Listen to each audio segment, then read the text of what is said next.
can't I just say motherfucker?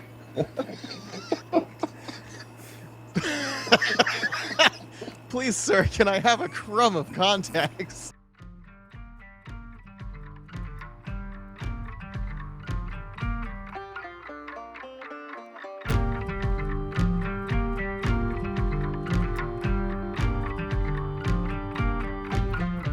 Okay, so as you can tell, I'm not using my fancy mic because I was recording a podcast earlier today trying to get content out. You know how we do. And all of a sudden I hear pop! And the power cord going to my Rodecaster Pro destroyed. Absolutely destroyed. Damn. So I tried to get another cord hooked up to it, and anyway, and then my wireless mics were not charged anyway, and I was eating the dinners and the things.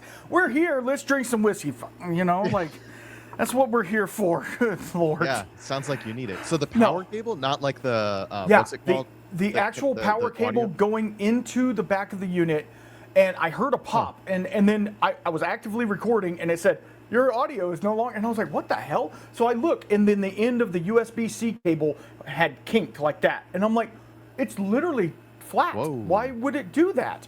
And so I tried to hook it back up, and it says there's not sufficient power because it has to have a power inverter. Anyway, that's way too technical for me. But I have another one coming. I talked to my guy. He's hooking me up. Hopefully, I'll have it by this next week. But still. Yeah. Is the mic okay? Because the power supply and the mic die? No, the mic is fine. It just runs. It runs through it runs through the mixer, so I can't even use the mixer. So hopefully my audio's decent. Yeah, seems okay. Yeah, I was going to make fun of you for the your, background noise buzz, but yeah. We can hear your AC. That's about it. Yeah. Nah, it's Well, fine. don't. It's probably hotter than hell down there. 85. But you know what? I'm going to sweat for you. Just for you. You could turn it back on if you're dying. I'm not dying yet. We will die one day. Well, that's even more today reason is for not us the to day. keep this to a tight 45. Today is I don't hate that idea. Let's see how short we can make it. Well, I Okay, mean, we've guys. been- Welcome that's to your the show. You Guys See you One later. Brain, and thank Peace you out. for watching. And we will see you next month. Cheers, everybody. Rip them a sip 'em. Let's go. Yeah, we're done. Hey, we got the outro right this time. All right. All right. Let's see. Stranahan's, Andalusia, Cedar Ridge. We're good. See ya. Yeah, Drink exactly. ASM. Bye, everybody. Okay, so obviously we're coming in a little hot on this one. We're recording this one early. I don't know when it's going to go out, but we're recording this one early because Doug had some things he had to do, and we're all just kind of busy. It's summer, and nobody really wants to get in the studio and cook. So we decided, hey, let's do it right now. We don't have a whole lot to talk about, so it's going to be a bunch of BS. But one of the things that I pointed out in my thing is, I've been looking through my ASM, and I'm like, I have a lot of, original bottlings of ASM, but then I also have some really fantastic finishes of some bottlings of some killer ASMs. So that's what I picked. I picked some fantastic finishes. One of them I haven't even opened before. So I know it's fantastic because I got a sample of it, obviously. So the first one I'm starting with is the Del Bach, we hate this place, Del Bach Distiller's Cut Spring 2026. Yeah, the Spring 2026. This one is finished in a beer cask, honey, and a couple of other things. It is absolutely fantastic. I think I sent y'all samples, and Doug looks like he has a full bottle of it. This is actually a 375 of the Spring 2024, which is one that I picked out. Well, there you go. You actually gave us two prompts. One was the best. I have the wrong chat open. OB bottle. The best. How did you phrase it? OB bottling. Banger OB bottles. Banger OB bottles. Or I say fantastic weird finishes. You do say. And I said actually, love you. my answers to both of those are almost the same, except that we're excluding independent bottling, and I also for myself excluded single casks. Oh, see, I did not, because I have single cask nation right here. But fair enough. I But didn't I think follow any of your prompts. I just drink whiskey. I just shut up and drink it. yeah, Jerm's no longer excited about whiskey. Ignores, doesn't do his homework. That's right. Comes in here like hot off the presses, like whatever, it's fine. Hey, look, he was on time. Yeah, he Same. was on time. I was literally eating dinner, and I looked, and I'm like, "Oh shit! It's 7 o'clock. I gotta go." Dude, I came back to the screen, and Doug is sitting here waiting, and Randall's nowhere to be found. I'm like, did hell freeze over? Because Yeah, Wisconsin sure didn't. Yeah, exactly, exactly. It was me. It was me. It's Typical hot as Sunday, balls, man. Yeah. All right, yeah. so you got Del Bach Distillers Cut Spring 2026. 26, I have your correct. sample in the box, and I'm looking at the box. I literally have not opened it, so I'm just. I mean, it's been that okay. kind of I'm year. gonna say this. I understand, but it does hurt my heart a little bit because there's some beggar bottles in there. I don't that you think need I've to- gotten the box. You got a box. You've got 2 boxes. Like where? I don't. Hopefully in your hand. How long ago did you send them? 2 months ago. Oh, okay. Then I probably have them. Okay, I lied. It was a different box. It's not, I opened your box, but I don't know where they are. Oh shit. Hey, Look, I'm gonna stick to the plan. I'm gonna stick Randall, to the plan. just for clarification, was Andalusia Rickhouse Series 100% USA peat in one of those boxes? That was 4 months ago. Okay. I think And this then- is the last one I got from you. No, because there should be one with Oh, your new That- glass too. yeah, and then This- that. Yeah. So I have your glass, so I know I opened that box. Okay. That okay. was 2 months ago. The glass. That was 2 months ago. Yes, sir. Okay. All right. Then yes. Then I got the box. All right. Okay. Just making sure. I don't know what else was in there. I don't. It doesn't freaking matter. Just drink good whiskey. I guess that's what we're trying to say here. Just drink some good I whiskey. got him. All right. So Randall prompted us to come up with banger OB bottles.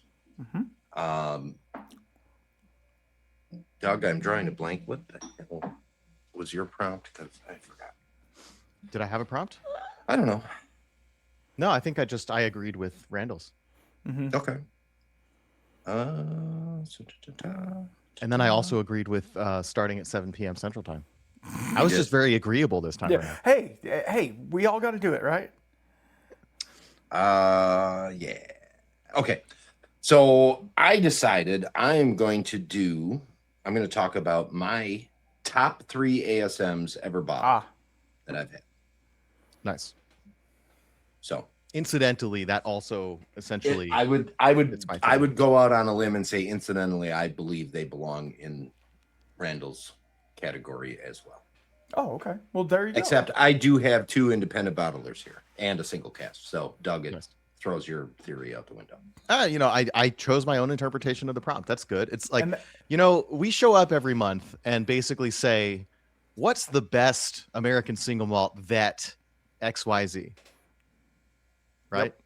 And we usually hit, I would say, the same usual suspects, but I try to throw in a couple different ones every once in a while.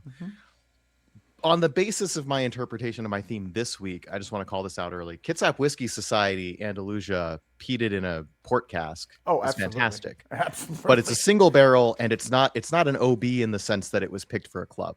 right. So I'm leaving that one out. But yeah, we're starting with the Del Bach. At least I'm going to let it get some air. But the very first thing I poured was actually the Stranahan Snowflake 2024, which There you I go. think is the best thing I've ever had from Stranahan's. All right. What about you, Jerm? So my first one. This is this top 3 isn't probably in no particular order, but I do believe that this is probably my absolute best ASM I've ever had on my shelf still. Tried, not owned, whatever. Every sense of the word, this is probably the best one I have ever had. This is an 8-year-old single cask number 13-188. It is 118.3 proof. For those of you playing along at home, I'm going to give you a few minutes to throw your guesses out as to who it is just by the proof number alone. Just by the proof number. Yeah, Yes. absolutely. 118.3. Mm-hmm. Which is 59 point. The proof number is bigger than the percentage, but it's very common across all of their Yes. In fact, it's that twice as number, big. that specific number, or within like In a fact, few it's points of that double. number. It's actually Anyways. double. No, I meant the font size is bigger. Oh. Oh, It shit. is none other than Cedar Ridge. Yep. This is a single cask. It is a biscuit malt, Biscuit aged malt. 8 years in nothing but ex bourbon. Mm. This is probably one of the. I mean, I don't. To me, this is 100% the absolute best American single malt I have ever had. I am Wow. very, very sad. It is, as you can see, quite low. Yep. Wow. And there's not much more of that left. And you're Of trying that to get some malt. more, I imagine. I would love to get a few cases more. And without spoiling anything, you might have a plan. I do have a plan. And if you have I a always have plan, a plan. if you Whether if or you not it have a works. if that plan goes through and you have, say, 2 extra bottles that you were willing to procure to 2 people on the screen, I mean, that would be very, very kind of you. Because if it's your favorite, we all need to have it, eh? Yes. I agree. Okay. Speaking of the plan, we're not So spoiling. in that same vein, we're gonna start planning the plan. We're gonna plan for the plan. plan to plan. Let's do it. Let's do it. Let's plan it. Everybody at home, I'm with you. I have no idea what the hell is going on right now. Neither do we. plans, So apparently. there's plans. We're gonna come up there and steal all of your whiskey. Sorry, I said it. No, not that. We're gonna Oh, we're gonna okay, do it not with that one. contracts. Sorry. And Just See? take the bourbon, Damn it. leave the rest. Take the bourbon, leave the rest.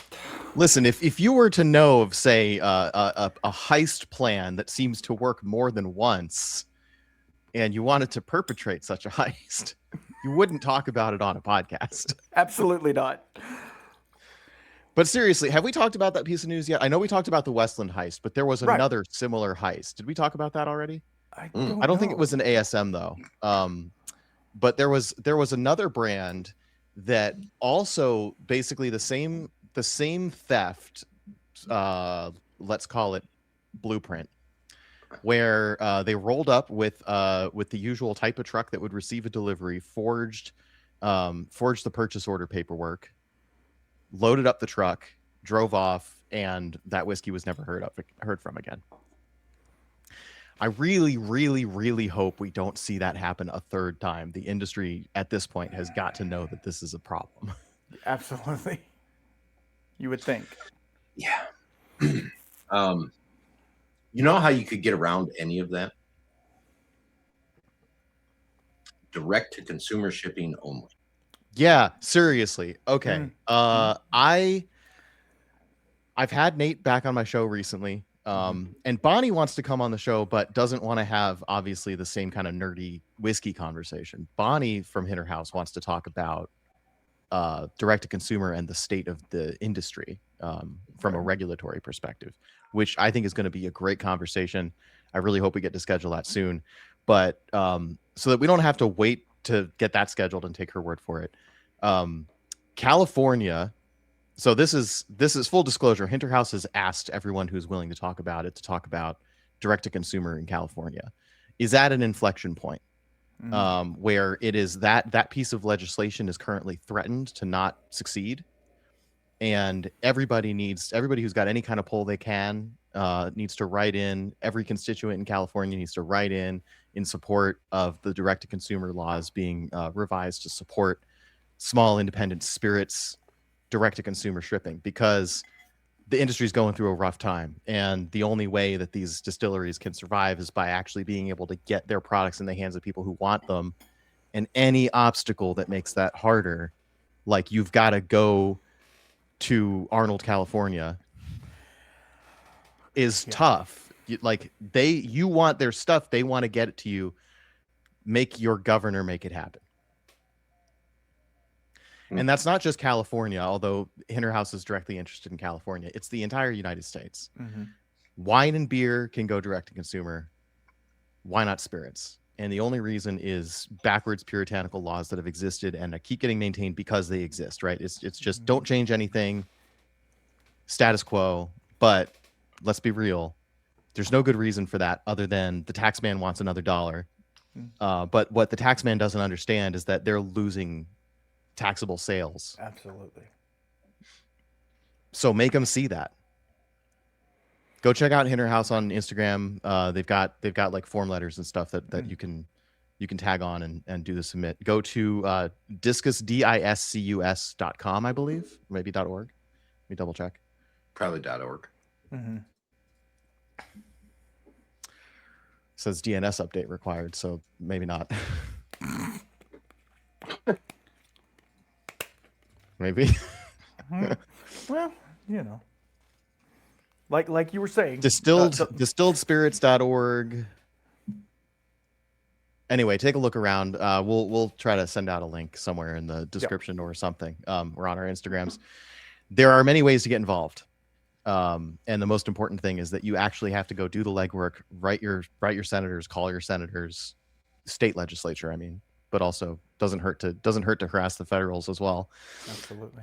Just get in contact with you, like, you know, be part of democracy, right? Like, you don't have to care about the hot button issues, the left versus the right. These are generally bipartisan type issues. Right.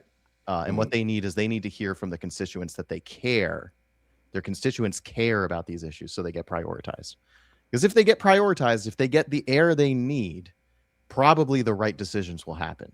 Absolutely. But if people aren't harassing the lawmakers, they're just not going to. And by harassing, I mean be the squeaky wheel. Don't be. If Don't it's be not rude. being brought up, nobody's going to care about it. Like, Right, nobody's going to exactly. be like, "Oh, wow, there's this thing," but nobody's talked about it, so we can just. Yeah, they got a million things to care about, and you got to make this one of the ones that gets to the top of the list. Right. So wherever you are, make it happen. Because like you say, it's only going to make the thing better, and the laws are so antiquated that it's just like, what are we even doing? Like, some of this stuff came into law pre-prohibition or right after prohibition. It's like, what are we doing? Like, we live in the 21st century. You know, we should have flying cars like the Jetsons, like, right? So why are we still dealing with, I'm a grown man, give me my freaking whiskey to my house? How hard is that? You know, like, I will pay a little bit extra to have you direct ship it to me. I don't care, because I hate going through all the channels. Besides Big Thirst, we love Big Thirst, but like all the other channels out there, they're like, and I'm not going to name them, but you know which ones you are, Corgi. You know, like, all of these channels are literally just there to screw you. And they're like, oh, well, we don't have your shipment. It'll be here in 6 days. And then 6 months later, it shows up. It's like, it'd be a whole lot easier if I could email a representative of Hinterhouse and say, hey, my package didn't show up. Oh, sorry about that. Let me check on that. Oh, here it is. It's lost in Vermont somewhere. And then let me see what's going on with it. Whereas, no, you have to talk to some AI bot that's going to, you know, run you through the ringer for 2 days, and then, you know, we'll never get back with you. So, look, that's another issue. The whole AI bots thing. Absolutely. Yeah, That's I don't issue. even But want to get into that. But yeah, let's not. Yeah, it is Let's a just thing. not. It is a thing. But it's worth calling out. Big Thirst is not the solution I mean, like, Big Thirst is great, and there's other ones like them that are great, but they're not the solution to the problem. What they're doing is they're doing a lot of legwork to find every possible loophole in every state's rules. Their entire business is solving this problem. Right. And that business wouldn't be destroyed if that problem were solved in a more direct way, because they would still do what their core thing is, which is to sell whiskey to you. They would just have lower cost overhead, right? It's just everybody spends an obnoxious amount of money. It's so incredibly wasteful economically to solve this problem or give up trying to solve this problem. Absolutely. Yeah. It's crazy. I mean, Big Thirst wouldn't suffer from direct to consumer realistically, because, you know, say I want 10 different distilleries bottles in this order. I can go to Big Thirst and get all 10. Yep. In one credit card purchase, instead of going to 10 distillery websites. Yeah. And you know what I mean? And paying shipping $20 a box. Yeah, but exactly. Going up. In the same respect, when Andalusia comes out with a single cask and they want to put it out to the world, as opposed to just leave it distillery only where you have to go and pick it up, then Andalusia could be like, hey, listen, this is open for us to ship to you. Here it is. There's 242 bottles available. That's it. Once it's gone, it's gone. They wouldn't really send that out to Big Thirst. Right. You know, I mean, that wouldn't be something that they would do. Right. So it would just be super helpful all the way through to have direct to consumer. Exactly. But anyhow, I didn't know we were going to talk about that today. But that's okay Yeah, because we'll talk about whatever comes up. well, the only thing that I had, just in my little world, obviously, as of recording this, we just talked not too long ago, so there's not a whole lot of news and stuff like that. But I did find something, and I was kind of like pining in my head, like not a skit for the show or not a segment for the show or something like that, but like who's up and coming in the ASM world, right? Because ASM is a newer category, and there's a lot of people that are playing in the realm of ASM, and they're putting out some products, good or bad. I don't know, because they're so new, nobody has them. And there was a couple, and if you want me to get into it, I can. One of the ones that I found was Silver Brothers Distillery. And they are they made a single malt. It's 3 years old. They are based out of Covington, New York, and they make a bourbon, a single malt, and a rye whiskey, and it's available to ship. They opened in 2023, so literally it is barely 3 years old. And I'm excited for that because I'm like, yes, new distilleries out there doing a thing. I haven't seen any press reports on it. I've actually reached out to them to get comment on some of this, but obviously that was today. So like, we're not going to get a whole lot today, but like also it is refreshing to see that there's new distilleries out there producing American single malts. And then one of the other ones that it could be hit or miss, and I would love to try it, but I don't know if I would buy a bottle. Is Coors Whiskey Company. Coors, obviously, Yeah. they're known for making beer, right? They've made beer and actually, well, you know what I mean. Actually, corn syrup, fermented corn syrup. yeah. Well, so actually, the original owner of Coors, he developed the yeast strain for a lot of the beer breweries around there. So it's kind of cool. It has some cool background to it. But they just released an 8-year-old American single malt. Now, obviously, Coors, I don't know how long they've had a distillery. 8 years, yeah, I said it. So like, I'm thinking, have they been open for 8 years and just not released it, or is it sourced? I haven't done a whole lot of research on it, but it scored 98 points at the 2026 IWSC. So that's the one in San Francisco. I think so. Which I mean, that's one of the good competitions, right? That's one where we trust what they say. I don't trust what any of them say. Well, yeah, I mean, with a grain of salt, right? Like all the, absolutely. I trust ACSA largely speaking, but it's really not about the scores. I spend a lot of time recently thinking about the difference between, and this came up in our last recording as well, the difference between expert consumers, industry people who are experts making it, and the general consumer who buys on the basis of, let's face it, who did marketing the best, right? Yeah, I mean, yeah, you're right. Unfortunately, you are right. And so to the latter category, any gold, silver, double platinum, whatever awards it is that they're sticking on bottles, all of it means about the same. And what it tells you is maybe this bottle met a certain minimum bar to achieve that rating, which is afforded to a lot of different whiskeys throughout the year, different competitions throughout over the years, different competitions, right? And there's bottles that don't have them, don't tout them. And that doesn't mean those things aren't good, but arguably they're slightly losing the marketing game, right, by not having those things. But it depends on, as a consumer, do you care about that, right? I mean, like, so if I look at Garyana 10 and I see that incredible silver coin embedded in the lid, that's cool. Nowhere on this bottle does it say it's award winning, right? But I know that it is.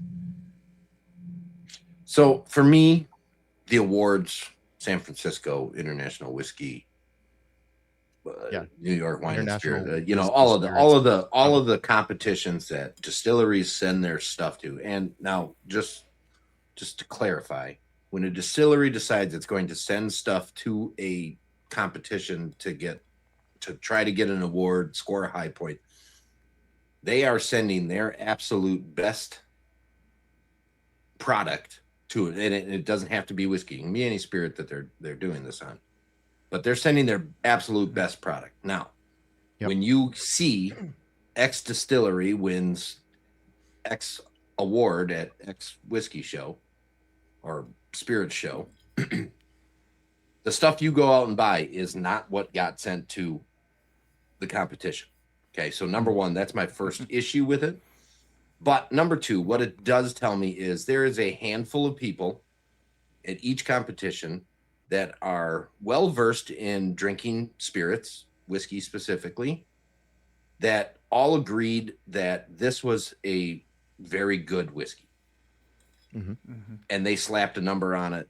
They scored it, whatever. I don't care about their number. I don't care about their score or their grade or whatever, or the awards that it got. But what it does tell me is there's people that know whiskey at least a little bit, that do have pretty good palates, that say, hey, this is really good. Okay, so this distillery can at least make something very good. So let's give them a shot and see where it is. Now, I don't care what award you got. I'm not buying it because it says I won this award. What if it's like, I mean, because I always wonder how these things are scored, and I've debated having as many whiskeys. You know, I want to do a panel on my show where I get whiskey judges, and I know some of them, together to talk about like how you do the judging and rating. But it's going to be very competition specific, right?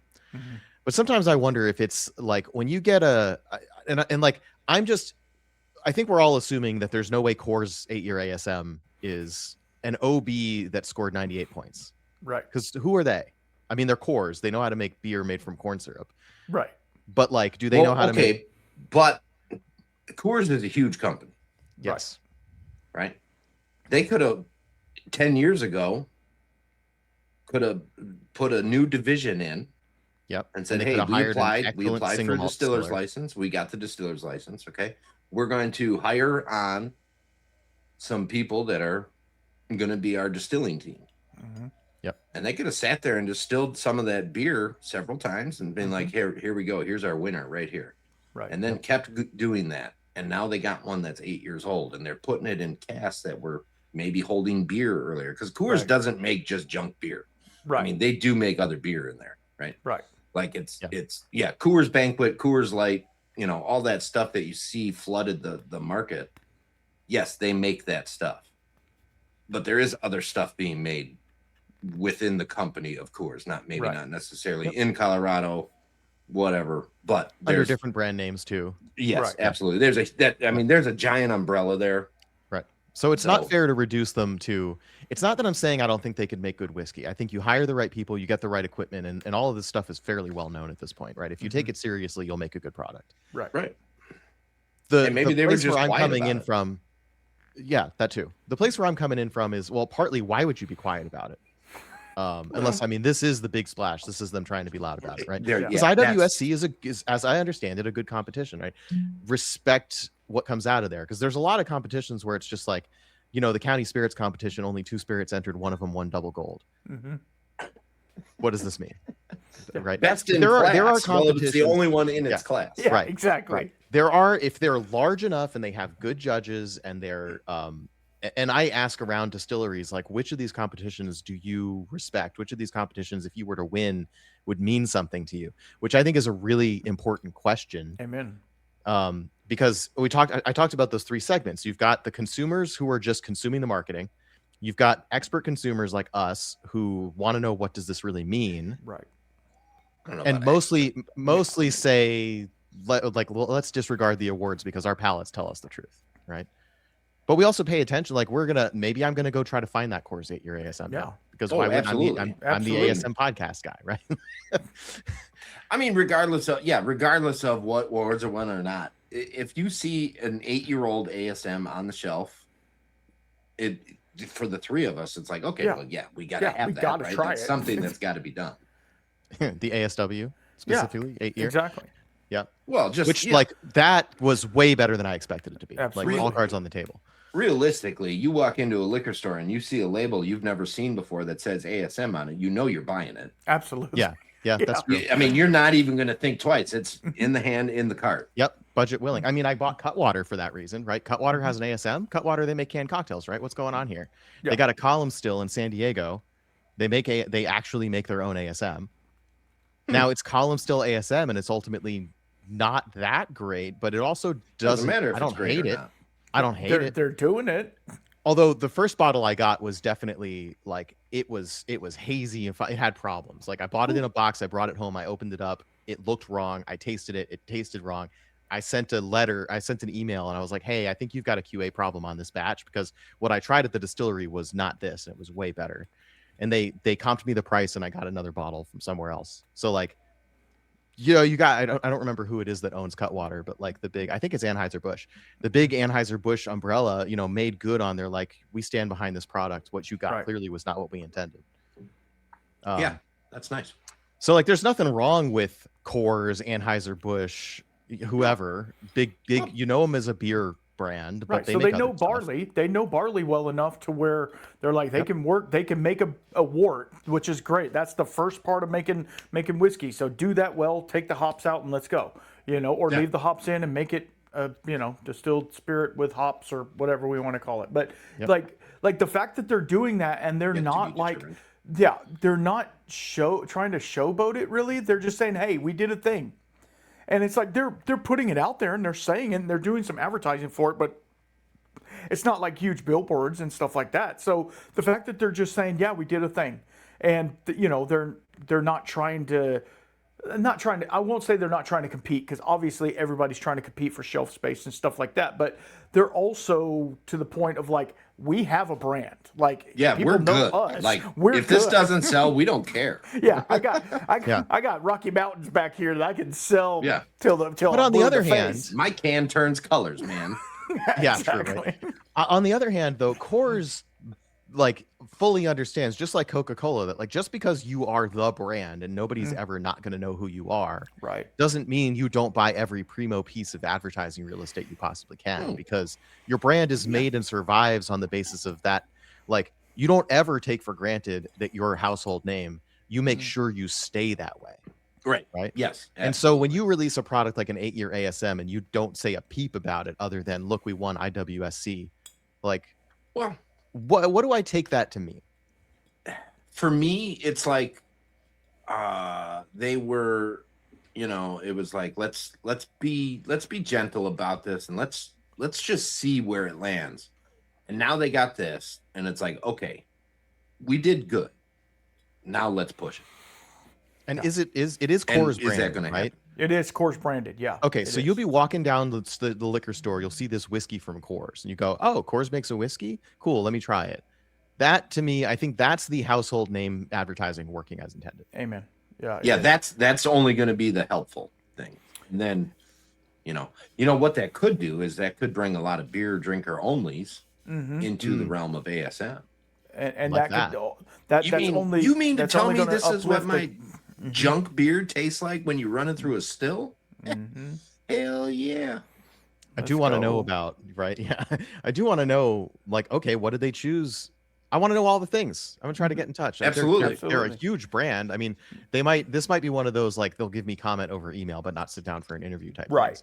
Right. But at least any comment would help. But yeah, like, are you using the same yeast and the same barley and you're making your beer and then you're distilling it? Are you using a pot still, column still? Like what is it? What choices did you make here? How do you parlay a headline beer brand into making spirits and ASM, 8-year ASM at that, right?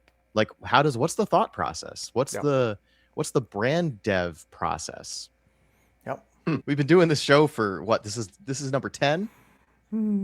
This is number 10, guys. Number 10, episode 10 of the 3 Guys 1 Grain. I love you guys. I love you more that we've been doing this I don't show. know what Randall's doing down there, but his camera keeps freezing occasionally. I don't know. That's a pose. I think somebody screenshot that, please. Make sure you, if viewers at home, please screenshot that. I am not going to edit this out. And let's meme the shit out of that. I think this is the thumbnail for this video. I think it is, actually. He back? There he is. Yeah, he's back. is. All right, He's there back. he is. Little I think internet your intro bluster. messed up his camera. I might have. Doubt it. So I got to throw. I already talked about Westland 10, so I'm going to throw this in a glass. Okay. Westland Garyana 10-year 10th edition. I don't think he's back all the way. He's trickling back in. Got the corrupted pixels. Camera's off. He gone. He gone. Anywho, yes, episode 10. So 10 episodes ago, if I would have asked you how long is this going to run for, would you have said at least 10 episodes? I would have not thought we were still doing a monthly by this point. Okay. Less than monthly, like 2 months, less than monthly.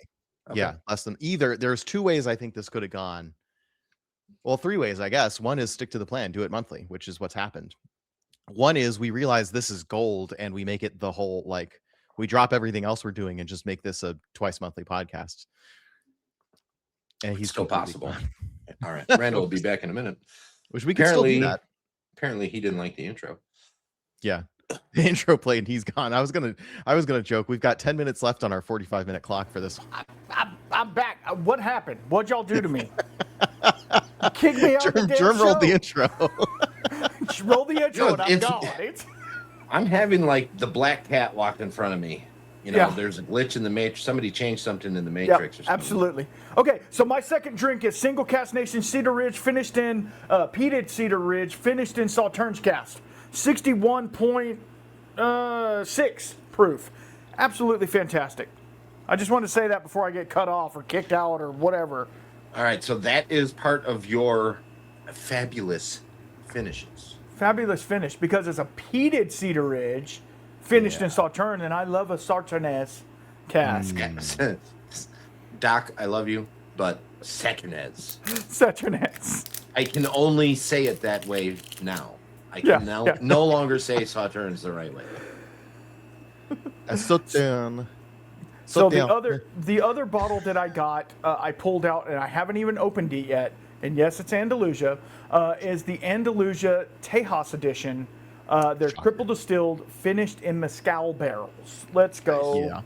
Okay. Let's go. Yeah. Okay. Oh, that was a good cork pop. It was Hell tight. yeah. It's a tight cork in there, brother. Tight cork. And we have gone off the rails. What's Have we? new? I didn't know we were what is on this show? rails. We have rails? This is not a train. Nor is this an airport. All right, so I jumped into my second God. one a little bit ago, but I don't know where this falls on my list. It's high. Obviously, it's a top 3. But this is the Lost Lantern bottling of Oakengrist. And it's not the Lost Lantern that has me on this one. It's the Oakengrist. Mhm. This distillate, this whiskey. I mean, obviously, Adam and Nora, the team at Lost Lantern, they probably had a hard time going through the barrel house and picking the right one. But this absolutely is absolutely phenomenal. Banger. Such a good whiskey. So fruity, so vibrant. Mm-hmm. And have you tried OB Oakengrist? I haven't yet. I had one of the carts that I have waiting for me to hit purchase, and I haven't done it yet. I haven't. I'd recommend it. I recommend it, but you know, So obviously there's differences, right? They picked a fantastic single cask, but sure, it's not like it's unlike what they bottle OB. I can't see, like, I would have a super hard time believing that this was the absolute best whiskey they ever made, and there's no other whiskey even comes close to it that they made. Right? Like this cask Generally happen. wasn't the absolute best thing that's ever come out of their distillery and will never anywhere be close again. Right? I mean, it might be. They That's make always good possible. Yeah, it's possible, but But if they know what highly they unlikely. have, they're probably It not is. going to give up their best cask on the very first collab with an independent bottler. Right. yeah. I mean, Although our friends in Austin, Texas, definitely tried to get all the Texas distilleries to do that.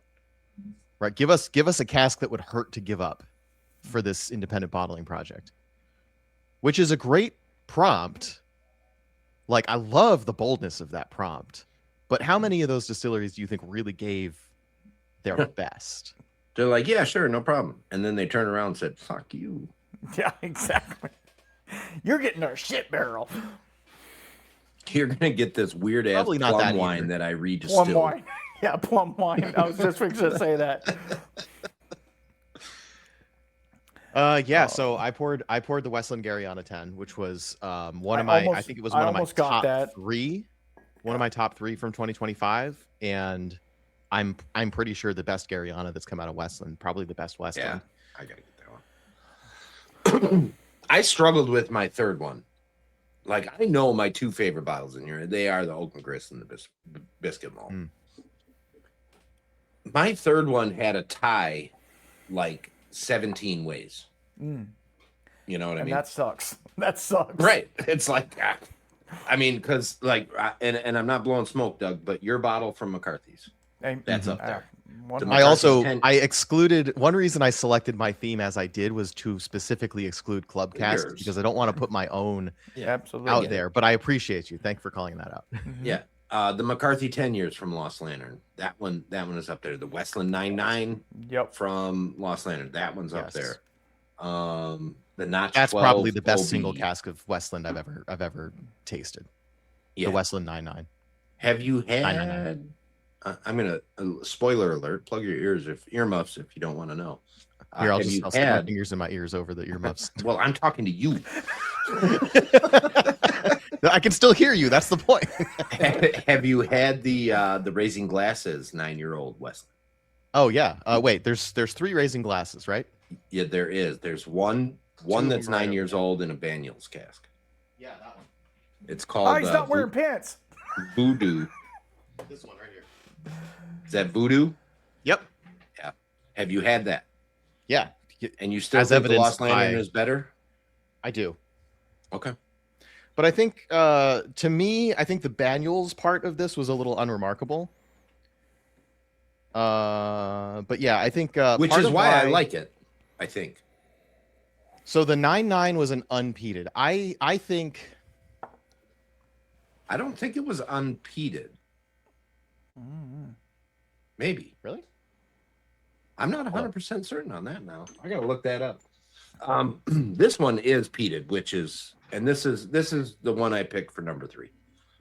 The Voodoo 9-year-old single malt, distilled from peated malted barley and finished in a Banyuls cask, 57%. So what exactly is Banyuls? Yes. That's what I thought. You're asking the questions that make us work.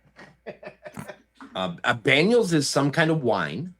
Okay, that's all I can need tell to know. you that. Okay, it's wine. What That's kind fine. of wine? Dessert wine, sweet wine, dry wine, Yeah, fruit don't care. wine. Don't care. It is peated 9.99. I thought it was peated. Yes. Okay, hang on. I'm gonna deviate from my plan and pour both of these now. Oh God, I'm gonna deviate too then. Deviate away. Okay. I just happen to have the Westward Kitsap collection, their Pocket Rocket hazmat. This Kitsap Whiskey Club, I've heard lots about in the last several months. Absolutely. He does. Colby's some marketing really hard. Also, I recorded an episode with him, and then because Lost it? reasons ended up. No, it's there. I unlisted it. So what I did it as a Patreon exclusive, and the intention was to edit and release shortly thereafter. And my editing schedule, such as it is, which is to say not a whole lot of free time to do it, meant that I hadn't done that. And like everything I said, I'm going to hold and edit and release. It hasn't gotten released. But at least my Patreons have seen that episode, and I'm planning on releasing that episode probably unedited at this point within the next 2 weeks. So you'll have an interview with Colby soon from me. Doug, I don't want to want you to think that I'm negating what you just said, because I did hear what you said. But Randall just did something Yeah, I saw that. that threw me for a loop. Like What? what in the hell kind of maneuver was that? Oh, you're talking about turning the bottle upside What, down and this? spinning it? What was that? Okay, so everybody knows that the word corks suck. They are not Yeah. synthetic, and Yeah, you yeah. have to get them wet. This bottle has been sitting like this for 6 months, so the cork is very dry. So I just went like that and swirled it. I did the whole swirl job All right. So on you it. were just doing it. You were just doing I'm going to be extra about my cork wetting process. Do you find the tornado swirl helps it get wet better? Absolutely. Is this a technique? Should I be patented. taking notes? I have registered trademark on it right now. I think this is actually a really good thing for us to talk about, because there is people that watch this show that have large whiskey collections. Now, there is, you can Google search until your heart's content. Does whiskey go bad? Blah, blah, blah, blah, blah, blah, blah, blah, blah. Okay, no. Number one, whiskey does not go bad. Number two, corks do go bad. Yeah. Especially real corks. Real corks suck. I love the nostalgia of it, but let's be real. Yeah. Let's put a composite cork in the goddamn thing. No, the composite. Or a good screw cap. I'm talking about the cork. So what Westwards is the worst kind. It can be good, but it has problems. So their instead screw of just caps were the best. Yeah. There's I nothing like wrong their with good screw caps. But the cork, it's either you can get a real solid chunk of cork, which a lot of Scotch does. Signatory Vintage is a good. I still think they suck. They do, but I think for a different reason. So you get a big chunk of cork. There's no adhesive mixed in with it. It's not glued chunks offcuts together, right? But you get the inconsistencies of density of a chunk of wood. And they tend to erode in such a way that you get channels of air coming through the cork at some point. So that is probably the worst kind, just by default. The ceiling for that cork is not super high. It feels nice and fancy, but it can go wrong in a really awful way. The composite corks, the cork composite glued together like the particle board style that Westward has, can be really good. But the problem there is you've got a bunch of adhesive gluing all that together. So if you stick the whiskey in contact with it for too long, it'll dissolve and fall apart. Absolutely. Right. And then you've got adhesive in your whiskey, which that tastes great. Yeah. Let's fill it. Notes of vanilla and adhesive. Yeah. Envelope. So, but realistically, guys, if you have bottles, lots of bottles, right? Obviously, you don't get to some of them for a long period of time. When you go to pull the cork out, it can be almost like it's glued into the bottle.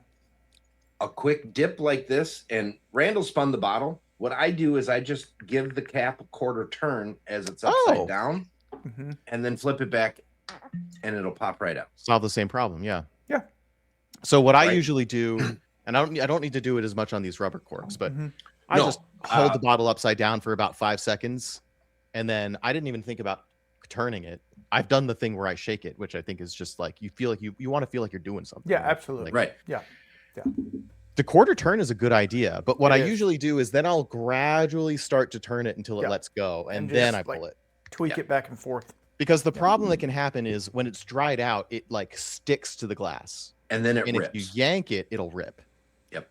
Or you'll get the residue cork on the inside of the bottleneck, and then when you pour out, some of that will come off. Yep. Yeah, I think that's going to happen sometimes anyway with real cork. It does. Yeah. I mean, I got lots of Scotch bottles that had that shit going on. Which I think is why some of them use black bottles, because then you can't see it. Yeah. Yep. What you've done in that case is you've dissolved some of the cork around the edges of the that wetness helps create the air seal too. Let's not forget that. So you want that not to keep the cork moist per se, but to make it relatively more airtight. You get it wet every so often. People get crazy with their collections where every 3 months they go and tip all the bottles over. And I think that's unnecessary.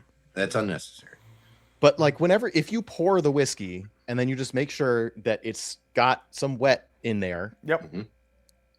That's going to do it. Now, the thing is with the real cork, when you do that, you dissolve a little bit of that cork with the whiskey that's stuck up in there. Right. And that adheres to the glass when you pull it out. And honestly, there's not much you can do about that, I think. No, it's just going to happen. There isn't anything you can do about it. That's how they create the better seal, though. Yeah. Put Vaseline on it. That's all you do. No. Astroglide or something like that. That bunk. He went there. I feel like I have to tell my wife not to watch this show.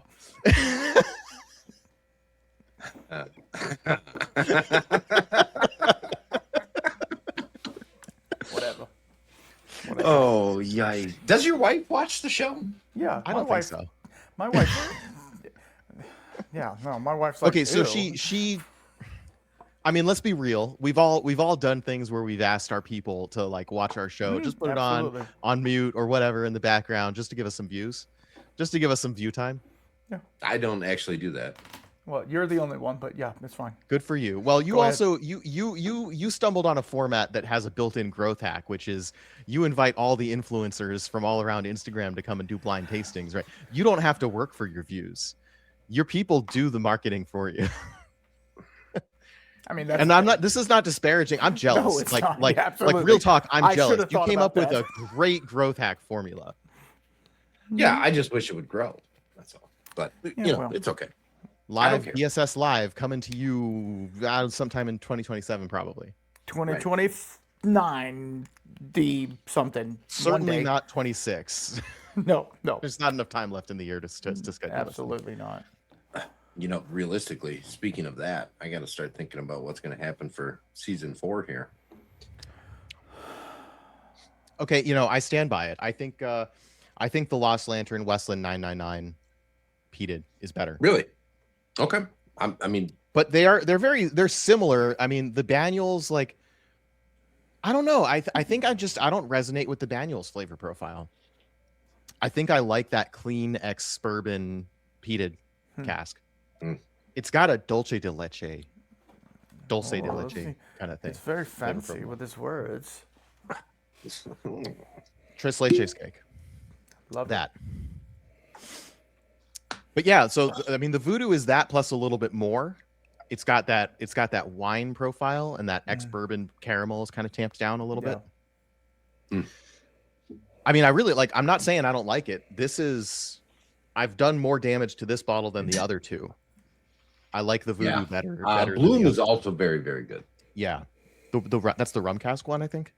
Bloom is the aged in sherry, full maturation in sherry. Okay, I liked the rum cask was my second favorite, but I think Bloom is a 5 malt, and so it's not surprising to me that I didn't. No, the rum cask is 5 malt. There he goes. Here you go. Okay. Again. So it's the other one up there. Stories it's 8-year-old 5 malt in a Barbados rum cask. Yes, and then Bloom is the pale malt, which you like from Westland, and it's full maturation in sherry. So now you got to try that one. And all right, let me go find it. Side by side it. Well, it should be right next to the other two. Yeah, I would think. It's not. He went the other way. Who does that? Who does that? Who puts 2 bottles whiskeys? of one of a 3-part series next to each other, and the third bottle is way in the other room? Okay, so who are we talking about here? We're talking about Doug. Doug flies. He's his own pilot in his own plane. You know what I mean? He does what he wants. So. Okay, so yes, to round out my top 3, this is Voodoo. This is Raising Glasses is the independent bottler. They do a ton of rum. They do some scotch. They do some American single malt independent bottlings. Fantastic people over at Raising Glasses. They are really, really, truly awesome. Absolutely check them out in any respect, whether you like the whiskey or you like the rum or whatever. Yeah, they do some great stuff. So where's my handy dandy? And the bottles are cool as shit too. I mean, yeah. No, I was like, that is a very, very ornate bottle. Yeah. Okay. So the reason for going to the other room is the stuff that I bring out to taste with people who come over usually lands in my liquor cabinet near the kitchen. Okay. So because I had two of the Raising Glasses bottles in here, but not the third one up on the shelf, I thought it was over there, but it was actually in the cabinet below it. So we found it. Just this old school Westland that was using imported peat, wasn't Washington peat. Right. I just, not that I didn't want them to switch to Washington peat, but man, this stuff is good. Like they should do both, because this is fantastic whiskey. And the Lost I Lantern don't think also they're was stopping. sourced peat. I'm pretty sure they're still just going to keep using sourced peat also. I don't think they have, like I was talking about last time, Westland has many, many different styles. Mm-hmm. And some of it is all local ingredients, but they haven't fully committed to that. I guess you're right. I didn't mean it as to sound like I meant they were stopping, but I haven't had any Westland of recent times that has been peated like this. Right? Yep, you're right. Solom, You're right. Solom the is bloom- great. I love Solom, and it's Washington peat, and I think it's fantastic. But I love this Westland. I love this stuff. Fun story about these Raising Glasses Westland pours. I posted on Instagram that I had bought these. Anna Hins messaged me and said, "What do you think of them? Like, which one's your favorite?" Like, she was like grilling me, and I was like, I was just trying to like watch a movie and have some good whiskey here. Yeah. Like literally, I'm like on my couch with these 3 bottles out, drinking whiskey. Now you got and, it. like watching it, and Anna now I Hins have to write bugging you. tasting Yeah, notes. now because you gotta Anna Hins wants critique to it. know. Yeah, I can't even. I definitely, the peated one is my favorite. Absolutely. 100%. Even though Bloom is my second. though like shades of difference. If you give me another similarly aged ex-peated or peated Westland, I just love that peated malt, the Baird's peated malt that they get. Yeah, that's what I'm saying. It's just it's great, and you don't get that a lot out of regular Westland anymore. Right. Like you don't get enough of that. Right. It's kind of special releases only, single cask hand fills. Yeah. They're So peat when they week, took did one. away the 3, the American oak, the sherry wood, the peated, Yep, you never and got made the it peated. 1, you never got that peated malt again. And I think that was a mistake. I think, not that I dislike the thoughtfully made flagships, blend everything together, blah, blah, blah. It's great. They did a great job. But the peated Baird's malt, Westland distillate, oh my goodness gracious. I mean, it's so good. It's so good. Agree. So, do you think these bottles that you guys are talking about are still available? Very good check out possibility. RaisingGlasses.com and see if they're there. I'm gonna check them out, because obviously I don't have any of those, and they sound very intriguing. And I was able to get my hands on a Westland old. Oh Lord, I don't even know how old it was. An old Westland peated, and I was like, "This is nice. I like this." Yeah. And then it was gone. I drank it all, and then it was like, now what? Because it was good. Because it was good, Yeah. exactly. So Right. And the funny thing that that old trio, they keep finding new stock, and they've sold out of the last of it like 3 times now. yeah, we got no more. I think, but at this point I don't believe them, right? But I Yeah. think So they're it's gone now. production of those three, bottling production stopped in 2021. Yes. That was the end of that, right? So whatever was in the world after production stopped is what was left over. Well, now Got it. it was not a super high mover in the first place, right? Which is Right. probably what drove the change, right? Mhm. So there are stores that are sitting on cases of it in Yeah, it's gotta be 2021 out when there they still. stopped, right? Yeah. But they So did now at all of some a point in sudden- 2024, 2025, they went around to all their contracts, and because they wanted to put fresh product on their shelves, they said, we're going to buy back from you Yeah. all the old stuff. And Right. that's how they repatriated all the old trios, and then they got them into the Westland tasting room, and they sold them at a discount to just move that stock, get it gone. And Right. for people here in Seattle area, local to Westland, they see, oh, that thing that was discontinued, I can get that one last time for nostalgia's sake, which was a good sales move. Yeah. Absolutely. It was very smart on their part. The only thing they could have done that was smarter is say, you know what, this peated malt, we're going to bring it back. I don't Bring care it about back. the other two. Screw the other two. Bring the peated malt. Yeah. Because the sherry was Not the sherry was not good. sometimes okay, sometimes really not. It didn't Yeah. take, like, when the bottle was partly full, the flavor shifted towards the sour. Yes. Yes. So it didn't hold up very well in a long-term collection like this. Some whiskeys don't. If you were going to drink through it fairly quickly, then it's probably fine. But if you're going to sit on it for a couple of months in between Right. pours and stuff, it's going to the oxidation really did something to that sherry for sure. Yeah. And then on the other hand, the American oak, which we haven't talked about, but that the basic, right? If there was a thing that was going to be basic Westland, it was the American oak. Yeah. And there was nothing special about it. It wasn't Garyana oak. Right. It wasn't a special cask. It was just ex-bourbon. But like And new oak. and new oak. A right? lot. And I think it was more new oak and some expert. Right.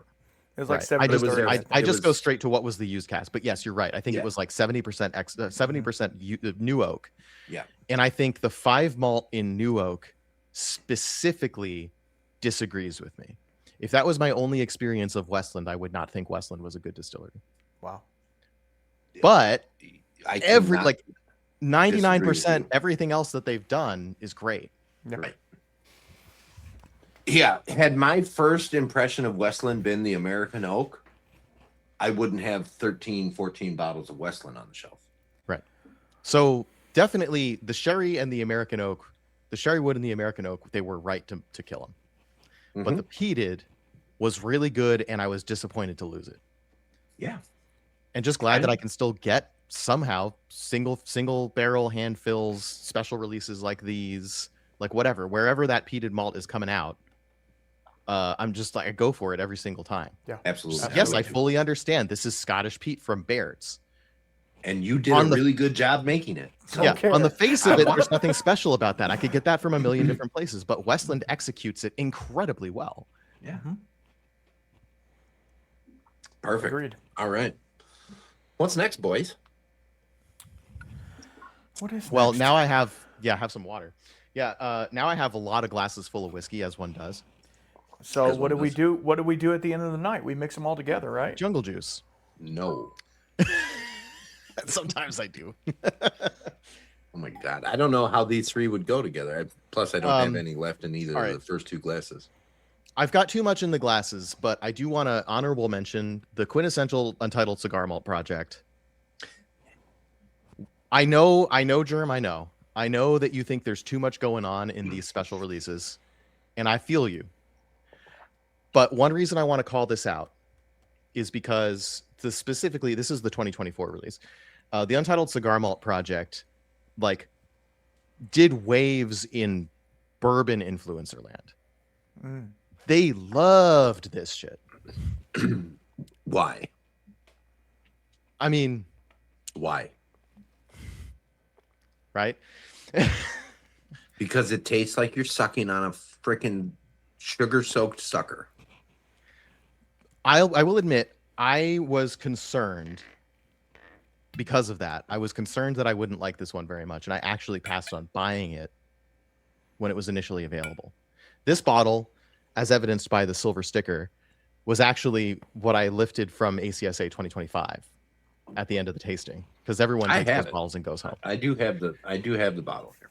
So it's I not, regretted passing on it initially because I missed out on the collective hype of this whiskey. I think it's better than you would think. There's a lot based of on- things about what you said. So like the bourbon community loved it. Why? Yeah. Because I'm guessing here, I don't know the exact number, but the top 15 or 20 bourbon influencers, Yep, they got a bottle for free. yeah. So they There's get a that. bottle for free, and what do they automatically say? It's They great. crack it open on camera. Oh my God, this is absolutely delicious. They talk about Cedar Ridge. They don't say anything about the whiskey because they have zero idea what kind of whiskey it is. They hate it because it's peated. They can taste the peat. They get the ashiness, but they don't want to badmouth it because they got it for free. And then the 92 million people that follow them on Instagram hype it up.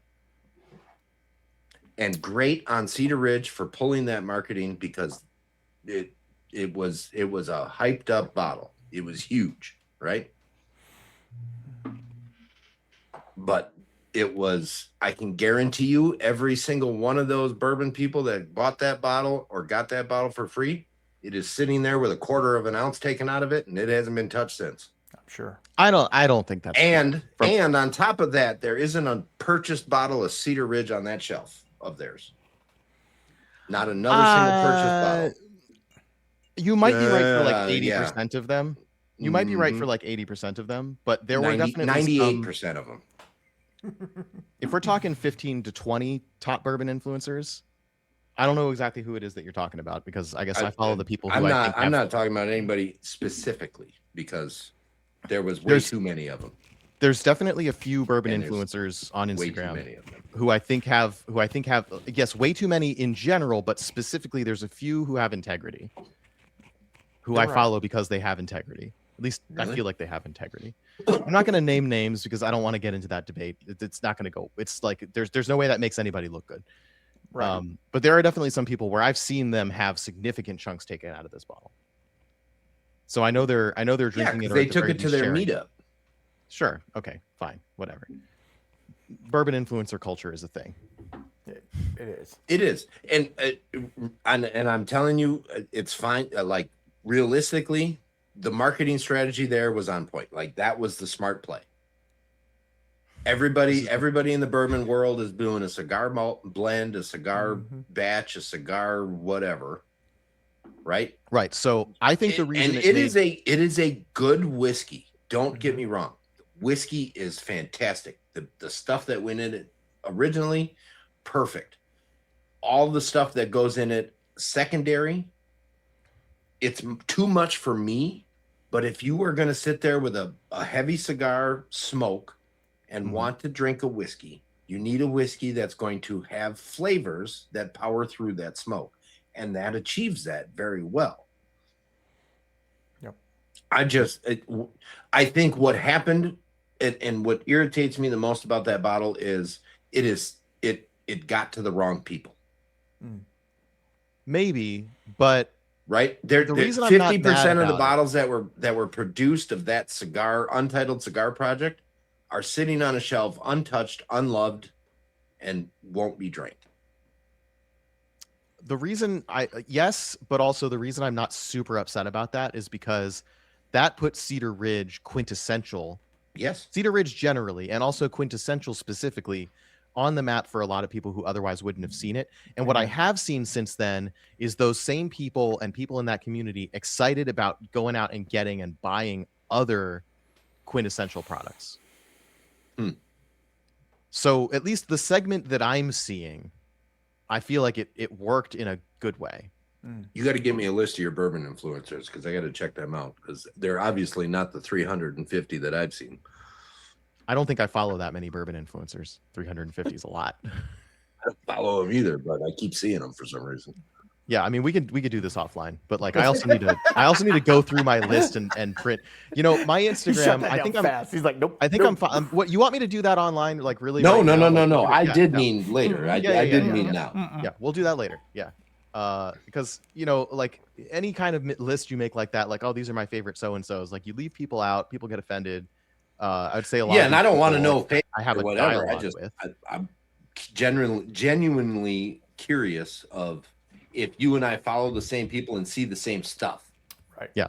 So as long as this is not one of those people, because I don't think of Cumming Whiskey as a bourbon influencer.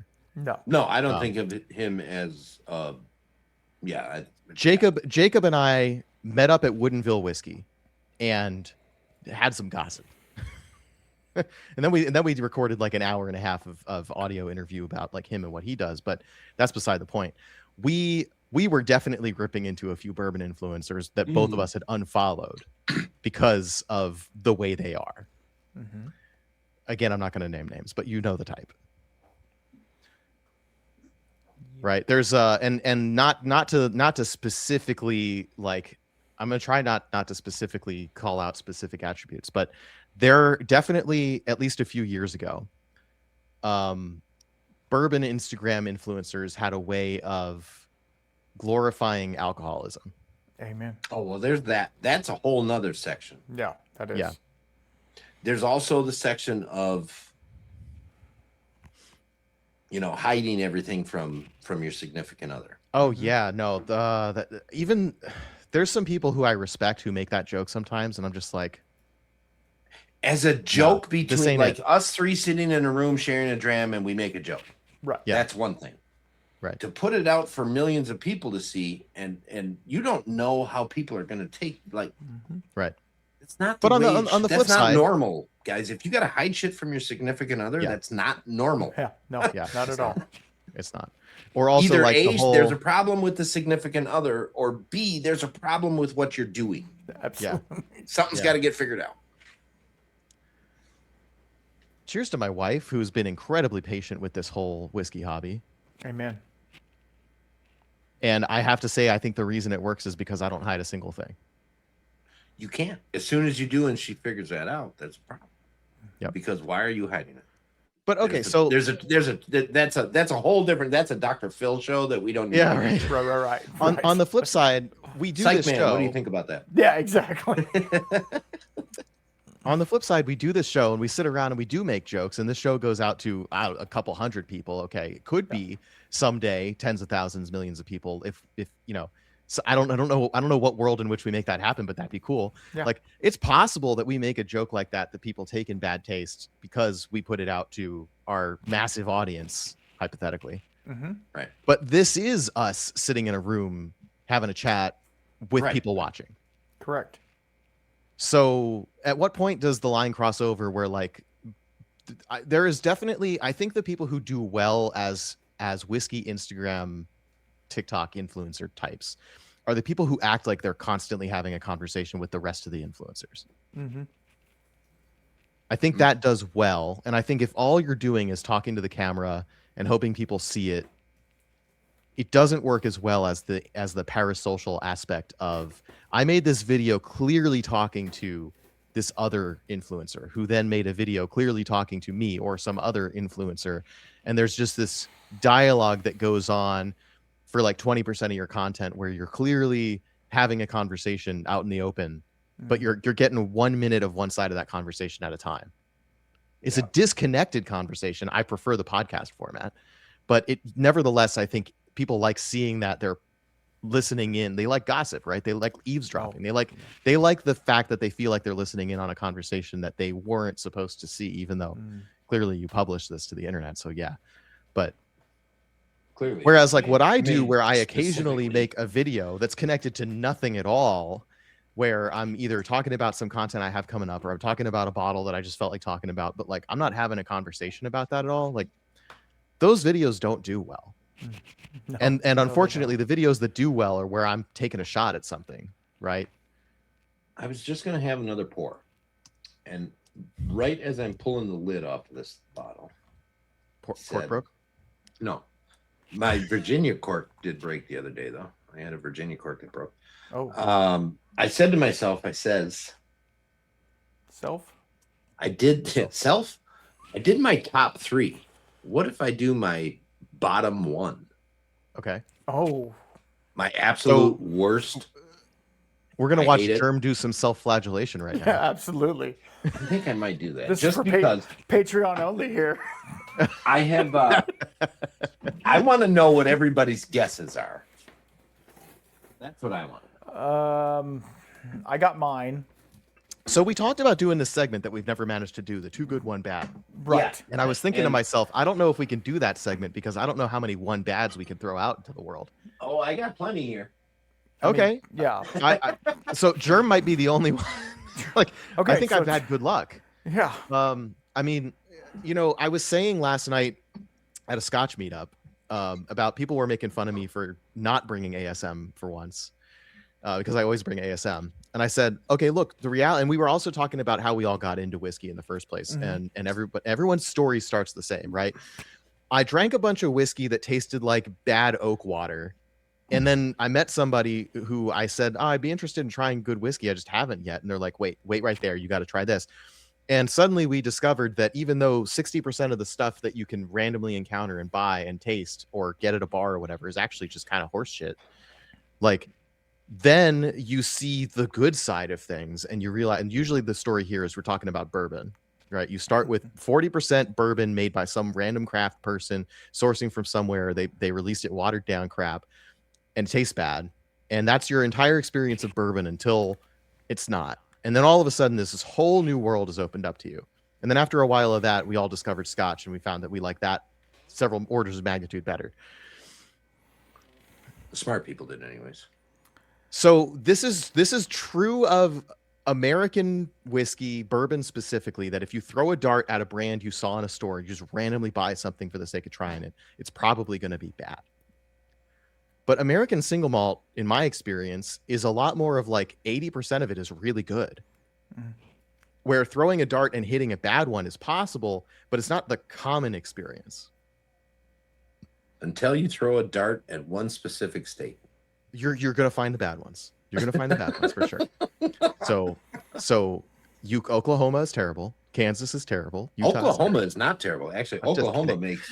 I'm just taking shots at states now. I don't actually. Is it Oklahoma? Nebraska. Listen, I went to the University of Texas. I have to say Oklahoma sucks. I mean, it's a requirement, right? I'm legally required by my degree to say OU still sucks. I think. I don't even care about none of that stuff. Yeah, but I even do that. Oklahoma. Oh shit. Oklahoma makes pretty good American single malt. Yep. Which, although that's at least some of that is sourced from Charbet. No, this one is not. This is all distilled in Oklahoma. That's cool. Some of their ASM is sourced from Charbet. So, okay. Yeah. Which distillery? So this is all of this. This is just an IB. This is World Whiskey Society, and Wyatt Earp is their single malt collection. And all of the Wyatt Earps are just independent bottlers of certain distilleries. This one happens to be an Oklahoma one. Okay. Charbet is Why do I feel like I've seen a lot of Oklahoma Wyatt Earp? Well, because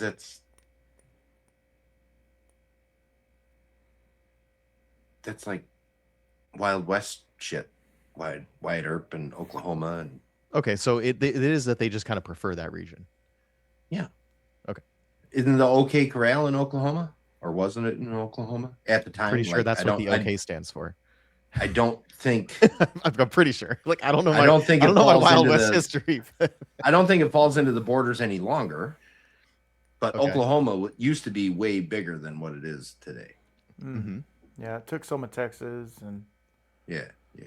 Louisiana Purchase happened. Anyway, go ahead. Oklahoma is not the state to throw the dart at to get bad ASM. However, Kentucky. there's a fine state that makes a lot of other whiskey that happens to be good most of the time.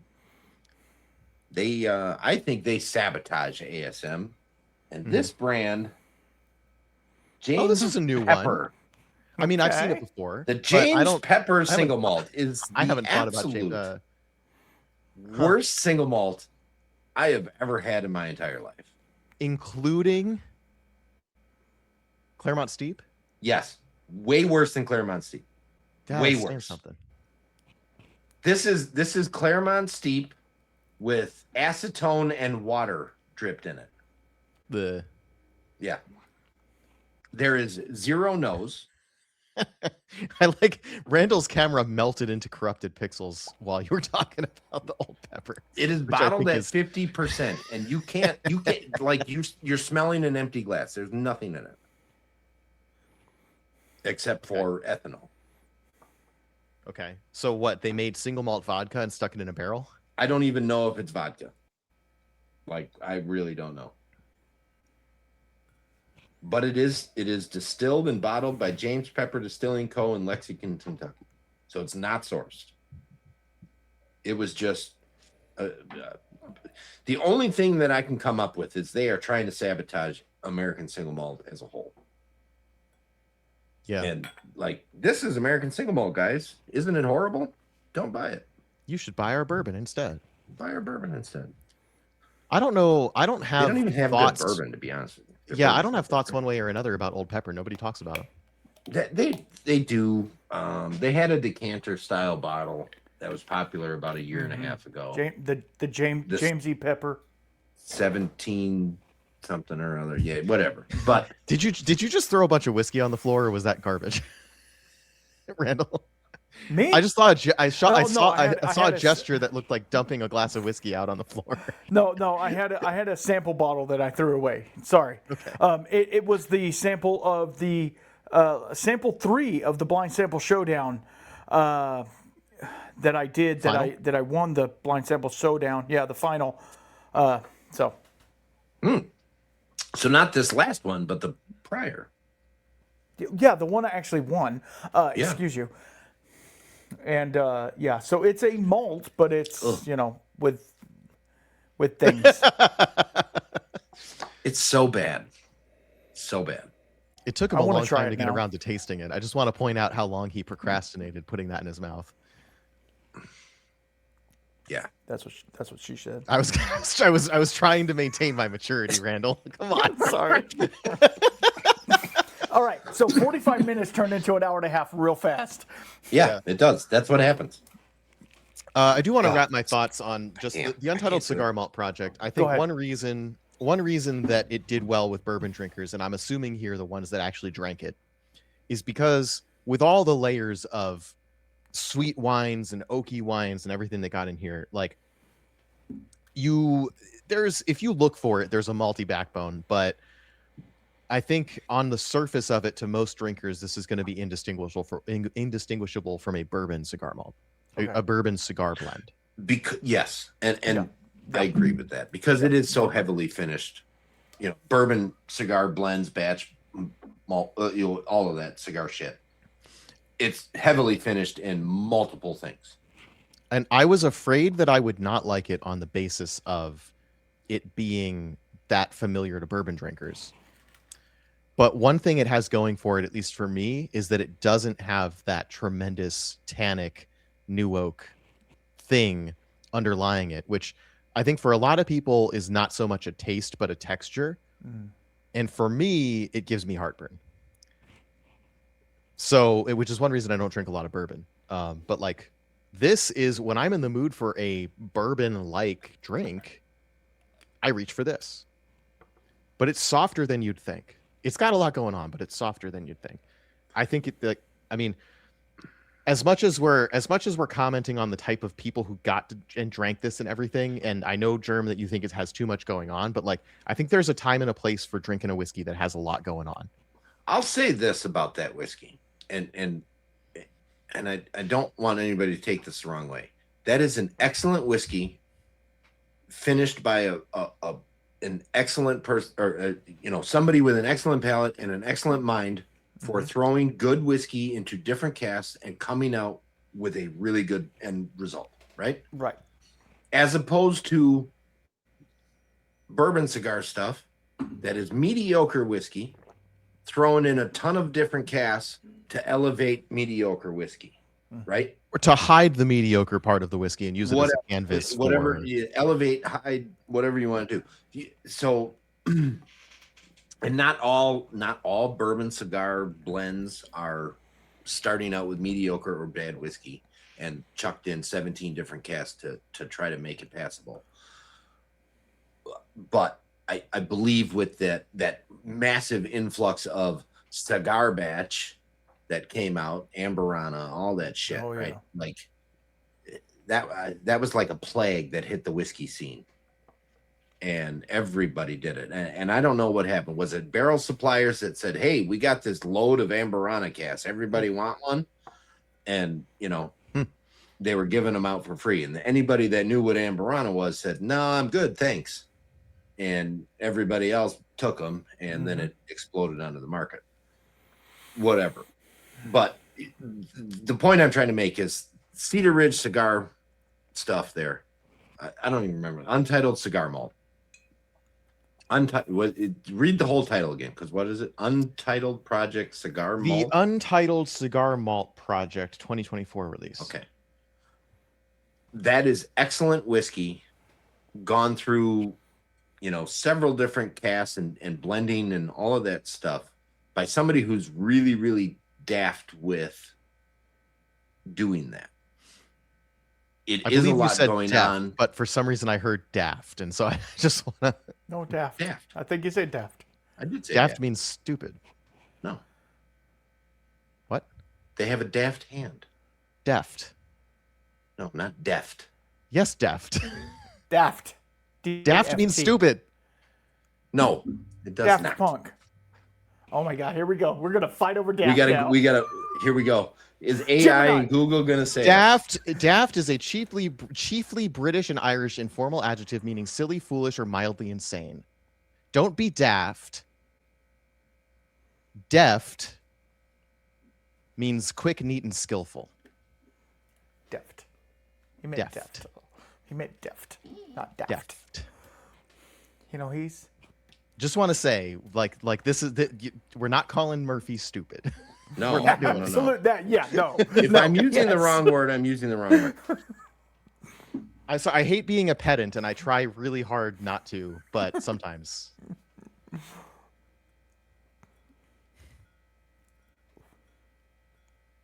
Anyway, while Jerm is processing, I'm not going to pour this one because I've got too much in glasses already. Yeah. But Westward Cognac Cask, the club release, was one of the best Westwards to ever come out. And I don't know if you can tell the color on this, but this is a pale copper, which is a really cool color. Absolutely. Where most of their stuff is a lot darker. Yeah. Okay. Doug is correct. I am using the wrong word. Deft with an E, not daft with an A. So it's not Daft Punk, it's Deft Punk. Got it. Yeah. No, and this gives you another shade of meaning behind Daft Punk. They were poking fun at themselves. Mm-hmm. But yes, he's very good at putting large blends with many finishes together. He's very good at that. That's what he likes to do. It is too much for me personally, but that doesn't mean that it's bad. It just means that's not my style. Like I like the clean stuff, but he also puts out very clean stuff as well. Single cast, full maturation, no finish stuff, all kinds of stuff like that. That is like the one you pulled out in the first case. The one that I pulled out, yes. Yeah, and also my first impression of Cedar Ridge, beyond the Solera edition, or what is now known as the Solera edition, was the Tokai cask. Okay. Which is not peated, I'm pretty sure, was what I was trying to remember. Well, it probably is. Maybe a little. Yeah. Touch peat in there. So yeah. Isn't a lot of stuff that comes out of Cedar Ridge that isn't peated in some at least small amount. All right. So, the first time I nailed a distillery on Blind Sample Showdown was a Cedar Ridge, and I thought that it was the Cedar Ridge Tokai, but it was actually your Cedar Ridge Sauterne. This was 2022. This was the first season, I believe. They are super similar as wines, as whiskeys. It is one of my favorite. I'm like nursing that bottle and hoarding it a little bit because I don't want it to be gone. Yeah, as one does. It's really, really good. And I would have pulled that out if I had allowed myself to pick single casks. At some point in time, they will all be gone. I was trying to do non-single cask OBs, so hopefully, unless you're trying to get all the rainbows and horsey toppers. I think what we need as an American single malt whiskey market segment is a collect the bottles bit like Bland's. I think we need like somebody the Weller Rainbow, right? Like, right. Why can't we do a thing with American single malt? And this again, I say, like, as enthusiasts, I say that's stupid. No, don't do it. But as a person who is an advocate for the brand selling volume of product, that's the kind of thing that sort of has a tendency to go market, to go viral among consumers who are predisposed to collect things. Be the brand that has a collectible.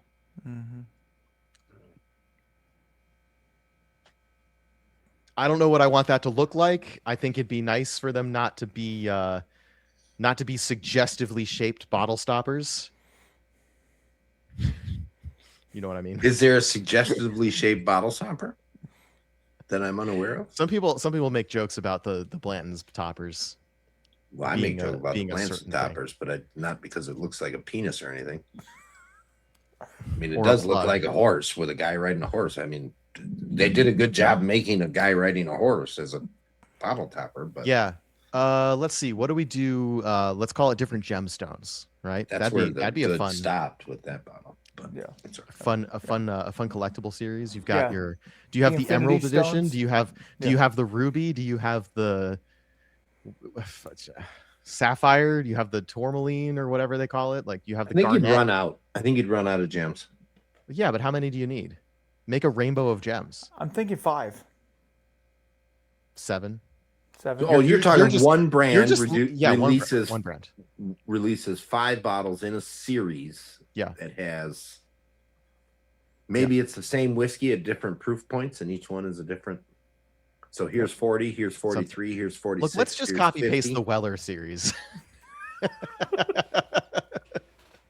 Thank you. You did get it. Yeah. Here's Oh, wait. Speaking of Here's collectibles, the same hold on. whiskey, but with a different name on it. and we put more or less water in it. Yeah. And here's the same whiskey with another different name on it. Did you see somebody posted a reel of that was just a clip of like a tour guide at Weller or whatever, where they were talking about the Weller products and basically answering a question and saying that quite literally they were all exactly the same vat of whiskey. They added different amounts of water to. Yeah, Like that was a absolutely. thing to be proud of. Yep. The tour guide saying that like it's a thing to be proud of. And I go, even as a casual consumer, Mhm. does that actually sound good to you? No. I don't think if it does, I've lost the ability to put myself in the mindset of a casual consumer. No. That to me sounds like just a Even unmitigated horrible thing to say. even your on brand. top of that, not one of them tastes good. Yeah.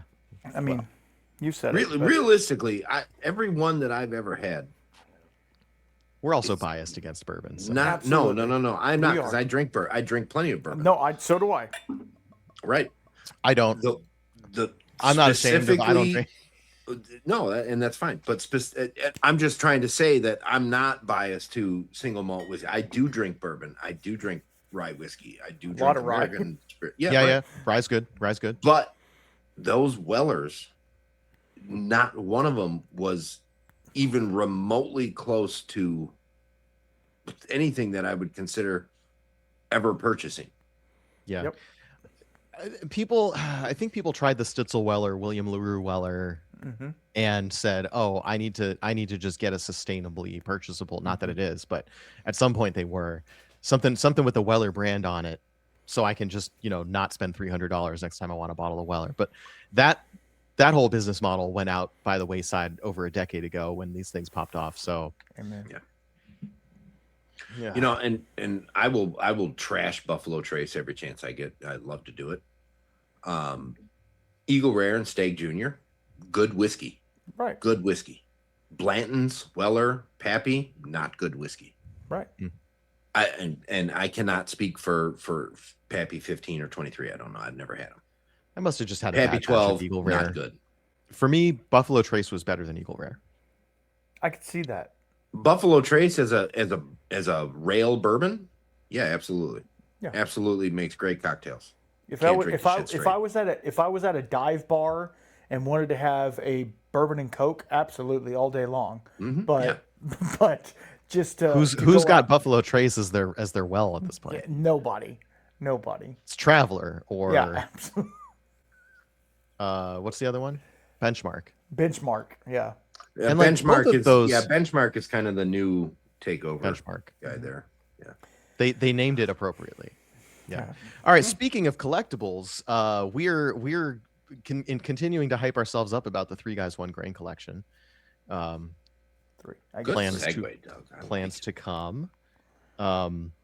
We are going to be talking to Adam real soon and dotting some T's.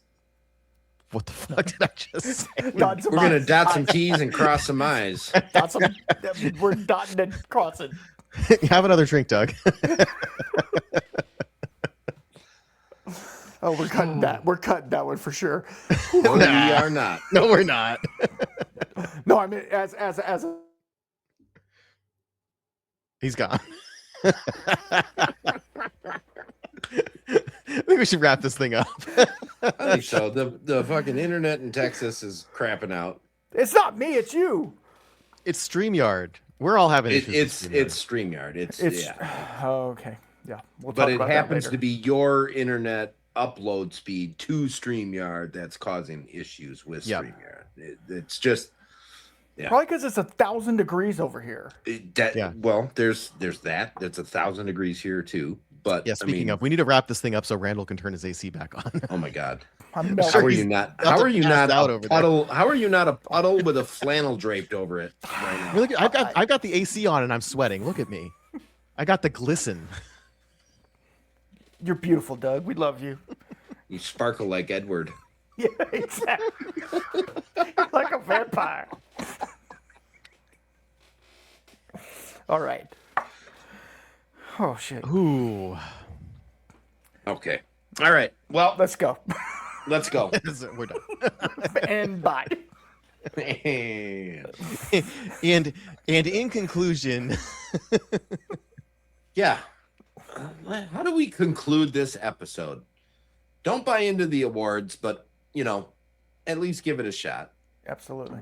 Don't drink yeah, bourbon. It's you crap. know what they say, 98 points means that 49 out of 50 dentists said thumbs up. Yeah. I want to talk to the one. I want to talk to the one guy. Why don't you like it? Yeah. And episode 10, guys, like that's a big deal. Like That we're is a big deal. 10 episodes in and we haven't killed each other yet. So that's It helps that we don't live in the like, same not state. We can't. physically, but still. It's nice that Randall hasn't sent us actual poison yet. So Right. Beware. We're- When it says blind, it means you're gonna go blind. Just saying. That's what that means. You're I was blind. trying to figure out what the hell it stop was, sending but I us the couldn't head see it. cut, Randall. Come Yeah, on. exactly. See, the trick is whenever you drink a Randall whiskey, you also have to take a shot of something you know came from a real distiller to cure your methanol poisoning. Absolutely.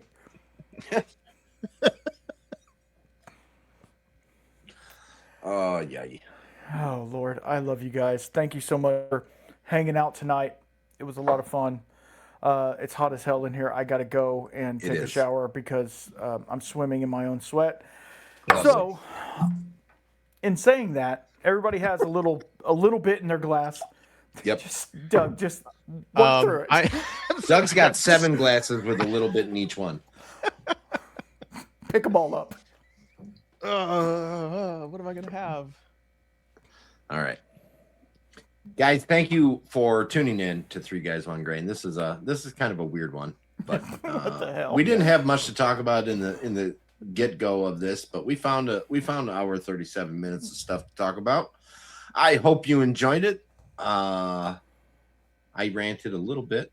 You guys know how I feel about certain things now that you may Amen. not have known ahead of time, but That's what we do this show for. Yeah. So that's you what have we no do this secrets show for. anymore. That is what we do this show for. You are absolutely right, Doug. Thank you for that. Thank you. You have free reign to rant all you want. But realistically, guys, get out, buy some American single malts. Don't pay attention to the awards. Bourbon sucks. Corn sucks. Cheers. Yeah. We love you, and we'll see you in a month. Ripping them, sipping. Hell yeah.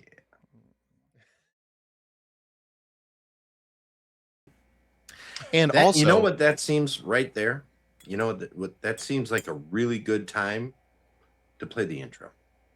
Yeah, That's 3 hours and 34 minutes in.